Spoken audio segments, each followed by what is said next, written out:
નમસ્કાર વિદ્યાર્થી મિત્રો, જય સ્વામિનારાયણ, જય શ્રી કૃષ્ણ.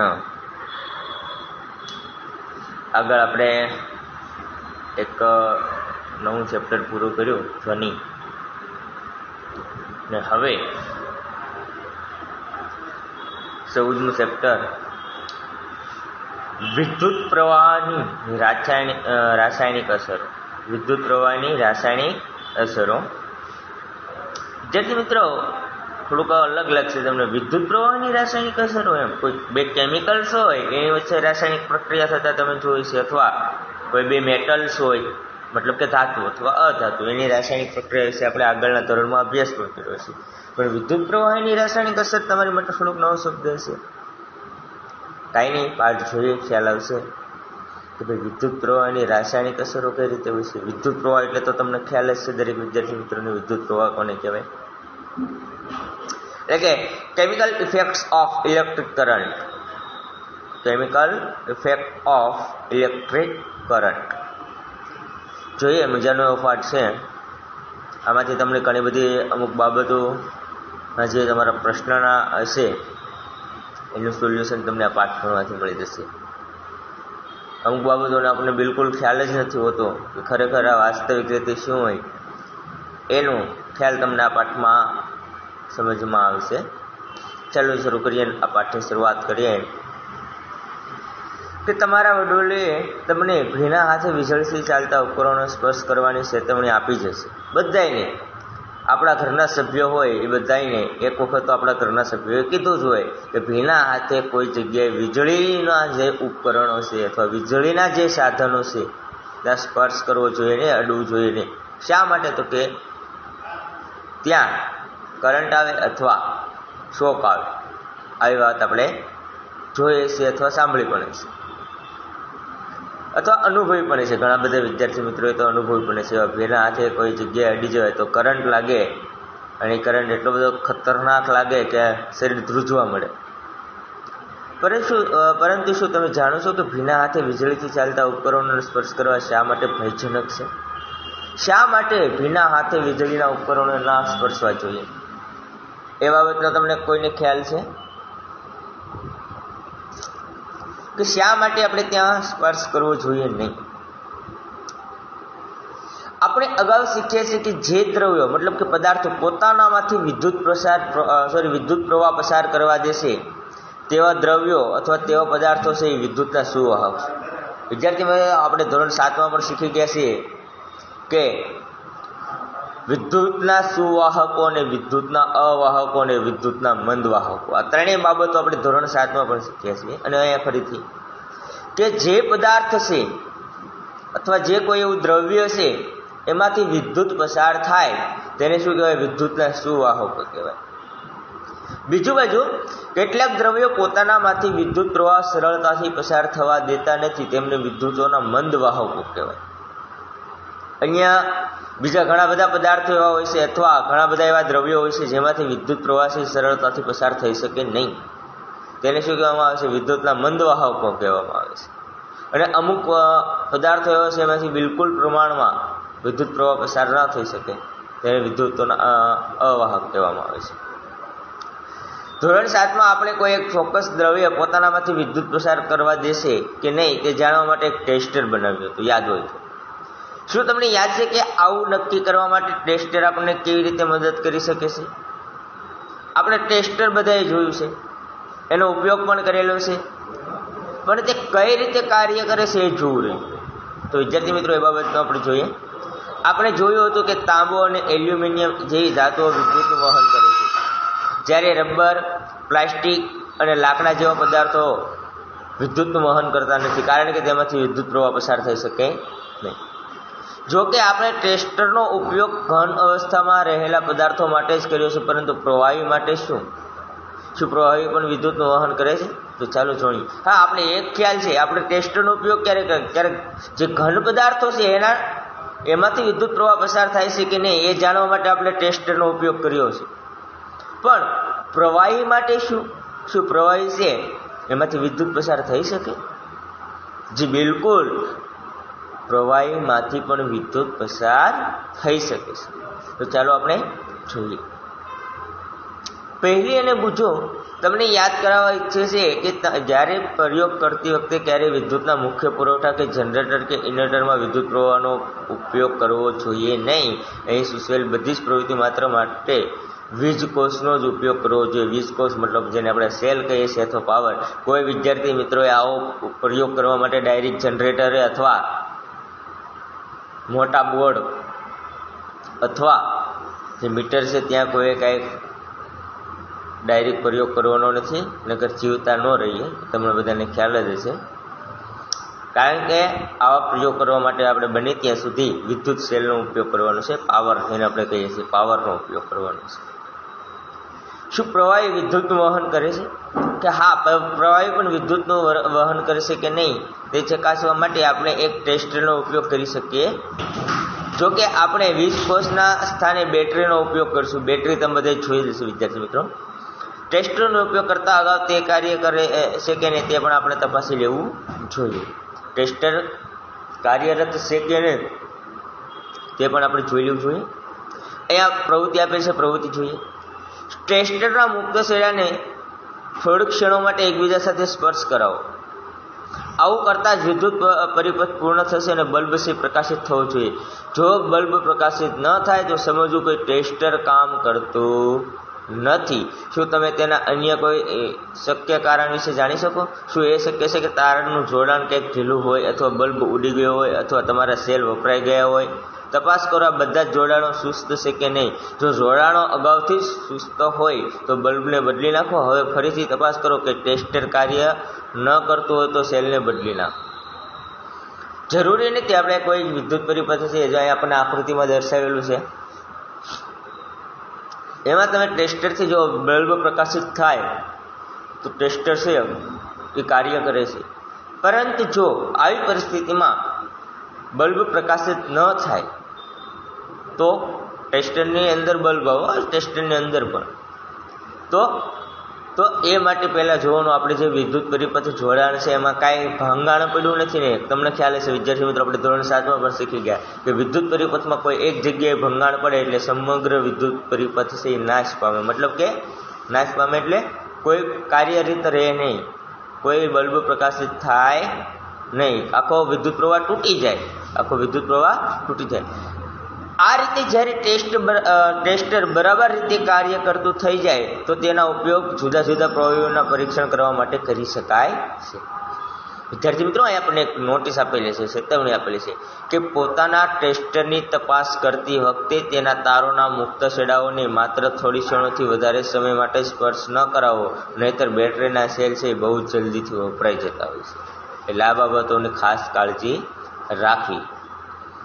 પ્રવૃત્તિ આપેલી છે કે વપરાયેલી કે નકામી બોટલના પ્લાસ્ટિકના રબરના થોડા નાના ઢાંકણાઓ એકત્ર કરીને તેમને સાફ કરો. એક ઢાંકણામાં 1 ટીસ્પૂન જેટલો લીંબુનો રસ કે વિનેગર રેડો. આકૃતિ 14.2માં દર્શાવ્યા પ્રમાણે તમારા ટેસ્ટરને આ ઢાંકણાની નજીક લાવીને તેના છેડાઓના લીંબુના રસ કે વિનેગરમાં ડુબાડો. ધ્યાન રાખો કે બંને છેડાઓ પરસ્પર 1 સેન્ટીમીટરથી વધારે અંતર ન હોય અને સાથે એકબીજાને સ્પર્શ પણ ના કરે, એ કાળજી રાખવાની છે. જો અહીં આપણને આકૃતિ આપેલી છે 14.2, અને સાથે સાથે એકબીજાને સ્પર્શ ન કરે એને પણ ધ્યાન રાખો.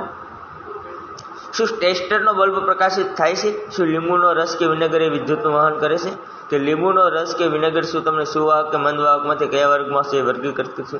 જે બિલકુલ વિદ્યાર્થી મિત્રો, જ્યારે લીંબુનો રસ છે એમાં તમે વિદ્યાર્થી મિત્રો લીંબુનો રસ અથવા વિનેગર છે એમાં તમે જ્યારે ટેસ્ટર ડુબાડશો અથવા ત્યાં રાખશો તો બલ્બ પ્રકાશિત થશે. કારણ કે લીંબુનો રસ અને વિનેગર બંને છે વિદ્યુતના કેવા છે?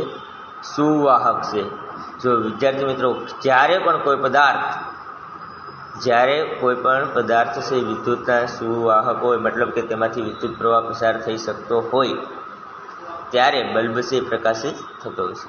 કે જ્યારે ટેસ્ટરના બે છેડાઓનું વચ્ચેનું પ્રવાહી પોતાનામાંથી વિદ્યુત પ્રવાહ પસાર થવા દેશે ત્યારે ટેસ્ટરનો પરિપથ પૂર્ણ થાય છે અને પરિપથમાં પ્રવાહ પસાર થાય છે અને બલ્બ શું થાય છે? પ્રકાશિત થાય છે. અને જ્યારે પ્રવાહી પોતાનામાંથી વિદ્યુત પ્રવાહને પસાર થવા દેતું નથી ત્યારે ટેસ્ટરનો પરિપથ પૂર્ણ થતો નથી અને બલ્બ છે પ્રકાશિત થતો નથી. આમ કોઈ પરિસ્થિતિમાં પ્રવાહી વાહક હોવા છતાં પણ શક્ય છે કે બલ્બ પ્રકાશિત ન થાય. આવું પ્રવૃત્તિ 14.2 પણ થઈ શકે છે. તેનું કારણ શું હોય છે? શું તમને યાદ છે કે બલ્બમાંથી વિદ્યુત પ્રવાહ પસાર થાય ત્યારે બલ્બ પ્રકાશિત કેમ થાય છે? કે વિદ્યુત પ્રવાહની ઉષ્મીય અસરને લીધે બલ્બનો ફિલામેન્ટ ઊંચા તાપમાન સુધી ગરમ થાય છે અને તે પ્રકાશિત થવાનું શરૂ કરે છે. જો પરિપથમાં વિદ્યુત પ્રવાહ નિર્બળ હોય તો ફિલામેન્ટ પૂરતો ગરમ ન થવાના કારણે તે પ્રકાશિત થતો નથી. અને પરિપથમાં વિદ્યુત પ્રવાહ નિર્બળ કેમ હોય છે એ પાછો પ્રશ્ન રહ્યો. શું કે જો ઉષ્મીય અસર ના થાય તો ફિલામેન્ટ છે એ ગરમ ના થાય તો શું થાય? બલ્બ પ્રકાશિત ના થાય. તો જ્યારે વિદ્યુત પ્રવાહ નિર્બળ હોય ત્યારે બલ્બ છે પ્રકાશિત થતો નથી. તો વિદ્યુત પ્રવાહ નિર્બળ ક્યારે હોય?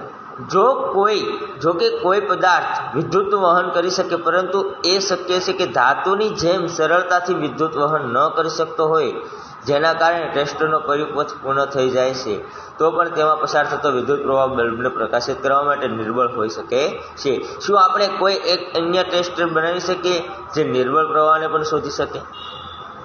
શું કહે છે કે અમુક પદાર્થો છે ધાતુની જેમ એટલા બધા વિદ્યુતના સ્વવાહક નથી હોતા, તો આમાંથી જ્યારે વિદ્યુત પ્રવાહ પસાર થાય છે ત્યારે નિર્બળ હોય છે, ત્યારે આપણું ટેસ્ટર છે એ વિદ્યુત પ્રવાહ બલ્બ પ્રકાશિત કરી શકતો નથી.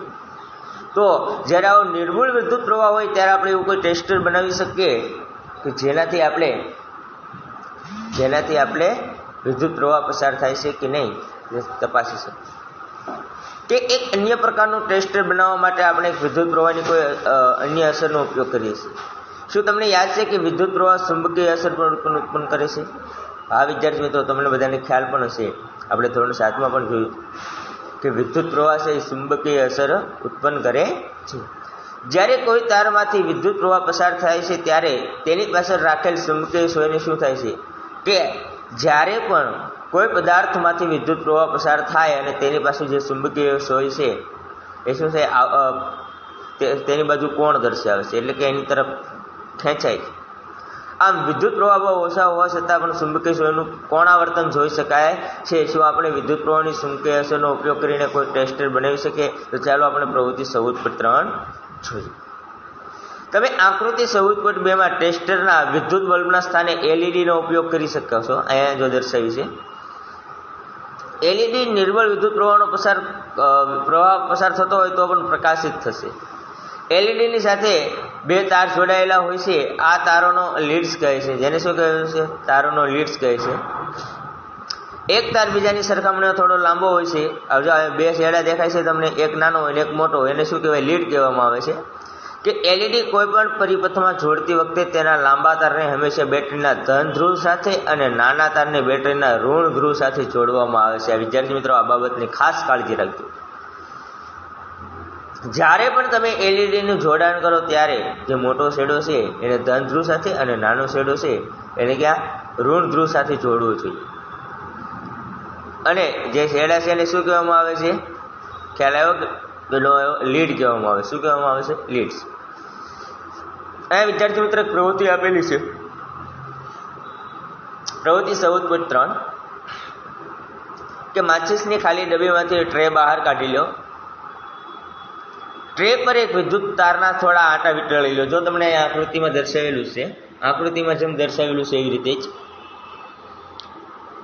ટ્રેક પર એક વિદ્યુત તારના થોડા આંટા વીંટાળો. ટ્રેની અંદર એક નાનકડી ચુંબકીય સોય મૂકો. હવે તારના એક મુક્ત છેડાને બેટરીના એક છેડા સાથે જોડો. તારના બીજા છેડાને મુક્ત રાખો, એટલે કે છોડો. તારનો એક બીજો ટુકડો લઈ બેટરીના બીજા ટર્મિનલ સાથે જોડો. જો અહીં આકૃતિમાં દર્શાવેલું છે એમ જ બંને તારના મુક્ત છેડાને ક્ષણ માટે જોડો. ચુંબકીય સોય કોણાવર્તન દર્શાવતું જોયું કે જ્યારે બંને આપણે છેડા છે એને સ્પર્શ કરાવશું ક્ષણ માટે તો શું થશે? વિદ્યુત પ્રવાહ પસાર થશે. તો વિદ્યુત પ્રવાહ પસાર થશે એટલે એની અંદર જે રહેલી સોય છે એ શું કરશે? કોણાવર્તન દર્શાવશે કે તમારું તારના બે મુક્ત છેડાવાળું ટેસ્ટર તૈયાર છે કે હવે આ ટેસ્ટરનો ઉપયોગ કરીને પ્રવૃત્તિ 14.2 નું પુનરાવર્તન કરો. શું ટેસ્ટરના મુક્ત છેડાઓને લીંબુના રસમાં ડુબાડતા તરત જ તમને ચુંબકીય સોયમાં કોણાવર્તન દેખાય છે? હા, દેખાશે. કારણ કે આપણને ખબર છે કે લીંબુનો રસ છે અથવા વિનેગર છે એમાંથી વિદ્યુત પ્રવાહ સરળતાથી પસાર થઈ શકે છે. આમ ટેસ્ટરના છેડાઓને લીંબુના રસમાંથી બહાર કાઢી દો, તેમને પાણીમાં ડુબાડો અને પછી લૂસીને સૂકો. આ પ્રવૃત્તિને અન્ય પ્રવૃત્તિઓ જેવા કે નળનું પાણી, વનસ્પતિ તેલ, દૂધ, મધ વગેરે સાથે પુનરાવર્તન કરો. પણ પ્રત્યેક પ્રવાહીનું પરીક્ષણ કર્યા પછી પાણીમાં ધોઈને અને લૂસીને સૂકવવાનું અવશ્ય યાદ રાખવું. કારણ કે નકર એવું બની શકે કે બીજા પદાર્થનું જેમાં ડુબાડીએ એ કણો જોની સાથે સોટેલા હોય તો તમે બીજો જે પ્રવાહી છે અથવા બીજા પ્રવાહીનો જે ઉપયોગ કરો છો એનું રિઝલ્ટ યોગ્ય આવે ને, એટલે લૂસવું જરૂરી છે. આમ દરેક કિસ્સામાં જુઓ કે ચુંબકીય સોય કોણાવર્તન દર્શાવશે કે નહીં તે તમારા અવલોકનો 14.1 આપણને દર્શાવવાનું છે. આ તમારે કરવાનું છે. ભલે પ્રવૃત્તિ ન કરો પણ પૂરું કરવાનું છે કે લીંબુનો રસ છે ચુંબકીય કોણાવર્તન દર્શાવે તો કે હા તે વિદ્યુતનું કેવું છે? સુવાહક છે. કેવું છે? સુવાહક છે. એવી જ રીતે વિનેગર પણ છે, એ પણ ચુંબકીય સોય સાથે કોણાવર્તન દર્શાવશે, એ પણ કેવું છે? વિદ્યુતનું સુવાહક છે. ટૂંકમાં એ બધું આ પ્રવૃત્તિ તમારે પૂરી કરવાની છે. આમ કોષ્ટક 14.1 પરથી આપણે જાણીએ છીએ અથવા જોઈએ છીએ કે થોડા પ્રવાહી વિદ્યુતના સુવાહક છે, થોડા વિદ્યુતના મંદ વાહક છે. કે દાખલા તરીકે આપણે શુદ્ધ પાણીની વાત કરીએ તો કે શુદ્ધ પાણી છે એ વિદ્યુતનું કેવું છે? મંદ વાહક છે. અહીંયા બીજી એક વાત કરી છે, જ્યારે ટેસ્ટના મુક્ત છેડાઓ એકબીજાને સ્પર્શતા નથી ત્યારે શક્ય છે કે તેમની વચ્ચે હવા હોય છે અને પહેલી જાણે છે કે હવા એ વિદ્યુતનું મંદ વાહક છે. પરંતુ તેને વાંચ્યું છે કે વીજળી થતી હોય ત્યારે હવામાંથી વિદ્યુત પ્રવાહ થાય છે. તેથી તેને જાણવા માંગે છે કે શું દરેક પરિસ્થિતિ હવા એ વિદ્યુતનું મંદ વાહક હોય છે? તેના પ્રભાવિત થઈને બુજો પણ એ જાણવા માંગે છે શું મંદ વાહકોની શ્રેણીમાં અન્ય પદાર્થો પણ ચોક્કસ પરિસ્થિતિમાં પોતાનામાંથી વિદ્યુત પ્રવાહ પસાર થવા દેશે? આ પહેલી અને બુજોની વચ્ચે કે ભાઈ આપણે એવું કહીએ કે હવા જે મંદ વાહક છે તો વીજળી કેમ થાય છે? પણ મેં તમને એમાં કીધું હતું કારણ કે એમાં શું જવાબદાર હોય છે? જે પાણી હોય છે ભેજ સ્વરૂપે હોય છે, જેના કારણે વીજળી થતી હોય છે. આપણે આગળના જે ચેપ્ટર હતા એમાં મેં તમને વાત કરી. આગળ, હકીકતમાં ચોક્કસ પરિસ્થિતિમાં મોટા ભાગના પદાર્થો વિદ્યુત પ્રવાહનું વહન કરી શકે છે. આ જ કારણ છે કે પદાર્થોને વાહકો અને અવાહકોમાં વર્ગીકૃત કરવાને બદલે સુવાહકો અને મંદ વાહકોના રૂપમાં વર્ગીકૃત કરીને વધારે પ્રાથમિકતા આપવામાં આવે છે. આપણે નળના પાણી દ્વારા વિદ્યુત વહનનું પરીક્ષણ કર્યું છે. ચાલો આપણે નિસ્યંદિત પાણી દ્વારા વિદ્યુત વહનનું પરીક્ષણ કરીએ. નિસ્યંદિત સોલ્યુબલ. નિસ્યંદિત એટલે શું થાય? Soluble water. એને ઇંગ્લિશમાં સોલ્યુબલ વોટર કહેવાય, ગુજરાતીમાં નિસ્યંદિત પાણી કહેવાય. પ્રવૃત્તિ 14.4. એક સ્વચ્છ અને સૂકા પ્લાસ્ટિકને કે રબરના ઢાંકણામાં લગભગ 2 ચમચી જેટલું નિસ્યંદિત પાણી લો. નિસ્યંદિત પાણી તમારી શાળાની વિજ્ઞાનની પ્રયોગશાળામાંથી પ્રાપ્ત કરી શકો છો અથવા તમે કોઈ દવાની દુકાન અથવા ડૉક્ટર કે નર્સ પાસેથી પણ નિસ્યંદિત પાણી લઈ શકો છો. નિસ્યંદિત પાણી એટલે કે સોલ્યુબલ વોટર. ટેસ્ટરનો ઉપયોગ કરીને પરીક્ષણ કરો કે નિસ્યંદિત પાણી વિદ્યુતનું વહન કરે છે કે નહીં. તમને શું જોવા મળ્યું છે કે શું નિસ્યંદિત પાણી વિદ્યુતનું વહન કરે છે? હવે એક શબ્દ જેટલું સામાન્ય મીઠું નિસ્યંદિત પાણીમાં ઓગાળો અને ફરીથી પરીક્ષણ કરો તો આ વખતે તમે શું તારણ કરી? વિદ્યાર્થી મિત્રો, જ્યારે નિસ્યંદિત પાણીમાંથી વિદ્યુત પ્રવાહ પસાર કરવામાં આવશે ત્યારે બલ્બથી પ્રકાશિત થશે નહીં, કારણ કે નિસ્યંદિત પાણી છે એ શું છે? વિદ્યુતનું મંદ વાહક છે. પણ જ્યારે એની અંદર મીઠું ઓગાળવામાં આવશે ત્યારે એ પાણી પાછું કેવું થઈ જશે? ઇન્સોલ્યુબલ થઈ જાય ને, કારણ કે ઇન્સોલ્યુબલ થઈ જાય છે એની અંદર આપણે મીઠું નાખશું એટલે. અને એમાંથી જ્યારે તમે વિદ્યુત પ્રવાહ પસાર કરશો ત્યારે વિદ્યુત પ્રવાહ છે સરળતાથી પસાર થઈ શકશે. કે જ્યારે નિસ્યંદિત પાણીમાં મીઠું ઓગાળવામાં આવશે ત્યારે આપણે મીઠાનું દ્રાવણ મળે છે અને તે વિદ્યુતનું કેવું હોય છે? વિદ્યુત વાહક હોય છે, એટલે કે વિદ્યુત સુવાહક હોય છે, એમાંથી વિદ્યુત પ્રવાહ પસાર થઈ શકે છે. જે પાણી આપણને નળ, હેન્ડપંપ, કૂવાઓ અને તળાવોમાંથી મળે છે તે શુદ્ધ હોતું નથી. તેમાં અનેક ક્ષારો ઓગળેલા હોય છે અને ખનિજ ક્ષારોની થોડી માત્રા તેમાં કુદરતી રીતે જ હાજર હોય છે. તેથી આ પાણી વિદ્યુતનું સ્વવાહક હોય છે અને એનાથી વિપરીત નિસ્યંદિત પાણી એ ક્ષારોથી મુક્ત હોવાને લીધે કેવું હોય છે? મંદવાહક હોય છે. આપણને જે નળ છે, હેન્ડપંપ છે, કૂવા છે, ડાર છે, તળાવ છે, મહાસાગરો છે, આ બધા જ માંથી જે પાણી મળે છે કેવું છે? વિદ્યુતનું સુવાહક હોય છે. જ્યારે સંપૂર્ણપણે શુદ્ધ ક્ષાર મુક્ત હોય, જે તમે ફિલ્ટરનું પાણી કહો અથવા નિસ્યંદિત પાણી જે કહો, એ કેવું છે? વિદ્યુતનું મંદવાહક હોય છે. પાણીમાં થોડી માત્રામાં કુદરતી રીતે ખનિજ ક્ષારોની હાજરી માનવીના સ્વાસ્થ્ય માટે લાભદાયક હોય છે, પરંતુ ક્ષારો પાણીને સુવાહક બનાવી દે છે. તેથી આપણે વિદ્યુત સાધનોનો ઉપયોગ ભીના હાથે અથવા ભીના ભોયતળિયા પર ઊભા રહીને કરવો જોઈએ. આપણે જોયું કે સામાન્ય મીઠાને જ્યારે નિસ્યંદિત પાણીમાં ઓગાળવામાં આવે છે તેને તે વાહક બનાવી દેશે. તો એવા બીજા કયા પદાર્થો છે જે નિસ્યંદિત પાણીમાં ઓગળવાથી તેને વાહક બનાવી દે છે? ચાલો આપણે જોઈએ. ચેતવણી આપેલી છે. હવે પછીના નેક્સ્ટ પ્રવૃત્તિને માત્ર તમારા શિક્ષક કે માતા પિતા કે કોઈ વડીલ વ્યક્તિની દેખરેખ હેઠળ જ કરજો, કારણ કે તેમાં એસિડનો ઉપયોગ સામેલ છે. હવેની જે પ્રવૃત્તિ છે વિદ્યાર્થી મિત્રો, એમાં તમને ગુજરાતીમાં સ્પષ્ટ કહે છે કે આ પ્રવૃત્તિ તમારે કરવી જોઈએ નહીં, અથવા જો કરો તો તમારા શિક્ષક મિત્રોની સલાહ લઈને અથવા તમારા ઘરના સભ્યોની સલાહ લઈને કરવી જોઈએ. કે બોટલોના પ્લાસ્ટિક કે રબરના 3 સ્વચ્છ ઢાંકણા લો. દરેકમાં લગભગ 2 ટીસ્પૂન એટલે કે 2 ચમચી જેટલું નિસ્યંદિત પાણી રેડો. એક ઢાંકણાના નિસ્યંદિત પાણીમાં થોડા ટીપા લીંબુનો રસ કે મંદ હાઇડ્રોક્લોરિક એસિડ એટલે કે HCl. એક ઢાંકણાની અંદર શું? લીંબુનો રસ અથવા HCl એટલે કે હાઇડ્રોક્લોરિક એસિડ. મંદ કેવું કીધું છે? મંદ. હવે બીજા ઢાંકણામાં નિસ્યંદિત પાણીમાં કોસ્ટિક સોડા અથવા કોસ્ટિક સોડા કે પોટેશિયમ આયોડાઇડ જેવા બેઝના થોડા ટીપો. કોસ્ટિક સોડા કોને કહેવાય? જે આપણે ખાવાના સોડા કહીએ એ. આપણે ખાવાના જે સોડા કહીએ તે. અથવા પોટેશિયમ આયોડાઇડ જેવા બેઝના થોડા ટીપા ઉમેરો. ત્રીજા ઢાંકણામાં નિસ્યંદિત પાણીમાં થોડું ખાંડ ઉમેરીને ઓગાળો. પરીક્ષણ કરો કે કયું દ્રાવણ વિદ્યુતનું વહન કરતું નથી. તમને શું પરિણામો પ્રાપ્ત થાય છે? તો વિદ્યાર્થી મિત્રો એ પ્રવૃત્તિ આપણે કરવી જોઈએ.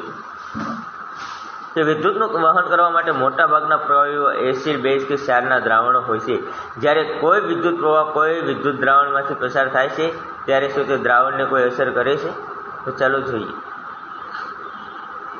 કે વિદ્યુત પ્રવાહની રાસાયણિક અસરો. હવે જે આપણે ટોપિક છે મેન પર આવ્યા છીએ, વિદ્યુત પ્રવાહની રાસાયણિક અસરો.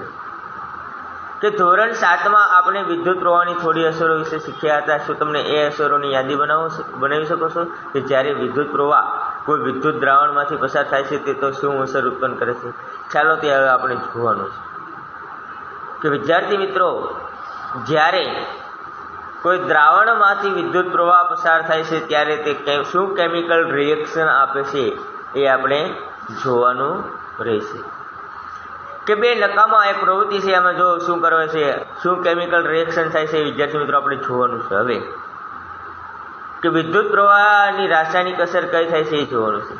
ધોરણ 7માં આપણે વિદ્યુત પ્રવાહની થોડી અસરો વિશે શીખ્યા હતા. શું તમને એ અસરોની યાદી બનાવી શકો છો? જ્યારે વિદ્યુત પ્રવાહ કોઈ વિદ્યુત દ્રાવણમાંથી પસાર થાય છે તો તે શું ઉત્પન્ન કરે છે? ચાલો આપણે જોવાનું છે. અહીંયા આપણે પ્રવૃત્તિ સૌથી પહેલા જોઈશું કે 2 નકામા સેલમાંથી સાવચેતીપૂર્વક કાર્બનના સળિયા બહાર કાઢો. તમે સેલ તોડો ને તો એમાંથી 2 કાર્બનના બ્લેક કલરના સળિયા આવે. તેમની ધાતુની કેપ કાચ પેપર વડે સાફ કરીને તેના પર કોપરનો તાર વીંટોળો. જો અહીં આપણને આકૃતિ દર્શાવેલા છે એવી રીતે. અને તેમને એક બેટરી સાથે જોડો. અહીં જો આકૃતિમાં આપણને બેટરી આપેલી છે આવડી, આ છે એને બેટરી કહેવાય. આવડી આવે ને એને બેટરી કહેવાય. જો આ ઉપરની તરફ હોય ઓલા 2 દેખાય છે કળ, ઉપરની તરફ જે વિદ્યુત પરિપથ છે ઉપર છે એને બેટરી કહેવાય. આ 2 સળિયાને આપણે ઇલેક્ટ્રોડ્સ એટલે કે વિદ્યુત ધ્રુવો કહીશું. ઇલેક્ટ્રોડ્સ એટલે શું કહેવાય? વિદ્યુત ધ્રુવ. અને કાર્બનના સળિયાના સ્થાને તમે લગભગ 6 સેન્ટીમીટર જેટલી લોખંડની ખીલી પણ લઈ શકો છો. કોઈ કાચ કે પ્લાસ્ટિકના ગ્લાસમાં 1 કપ જેટલું પાણી રેડો. પાણીને હજી વધારે વાહક બનાવવા માટે તેમાં 1 નાની ચમચી જેટલું સામાન્ય મીઠું કે લીંબુના રસના થોડા ટીપો નાખો. એટલે જેથી કેવું થાય છે, પાણી કેવું થશે, વધારે સુવાહક બનશે. મીઠું કે લીંબુના હવે આ દ્રાવણમાં ઇલેક્ટ્રોડ ડુબાડો. એટલે કે જે પહેલાં આપણે પાવરમાંથી કાઢેલા કાર્બનના સળિયા હતા એ અથવા ખીલી ડુબાડો. ધ્યાન રાખો કે કાર્બનના સળિયાની ધાતુની કે પાણીથી બહાર રહેવી જોઈએ. બહાર જે આપણે જે ઓલું તાર વીંટળો તો એ કેવું રહેવું જોઈએ, પાણીની બહાર રહેવું જોઈએ. 3-4 મિનિટ રાહ જુઓ અને ઇલેક્ટ્રોડ્સનું ધ્યાનથી અવલોકન કરો. શું તમને ઇલેક્ટ્રોડ્સની પાસે કોઈ વાયુના પરપોટા જોઈ શકો છો? શું આપણે દ્રાવણમાં થતા ફેરફારના રાસાયણિક ફેરફાર કહી શકીએ છીએ? તો કે ધોરણ 7માં શીખી ગયા છે કે રાસાયણિક પરિવર્તનની વ્યાખ્યા યાદ કરો. કે વિદ્યાર્થી મિત્રો, જ્યારે આપણે આમાંથી વિદ્યુત પ્રવાહ પસાર કરીએ છીએ ત્યારે તમને જે ધાતુના આ બે કાર્બનના 2 સળિયા છે અથવા 2 ખીલ્લી છે એની બાજુમાં તમને કંઈક પરપોટા થતા હોય એવું દેખાશે, અથવા કંઈક એની બાજુમાં કંઈક આમ ઝીણા કણો જોવા મળશે.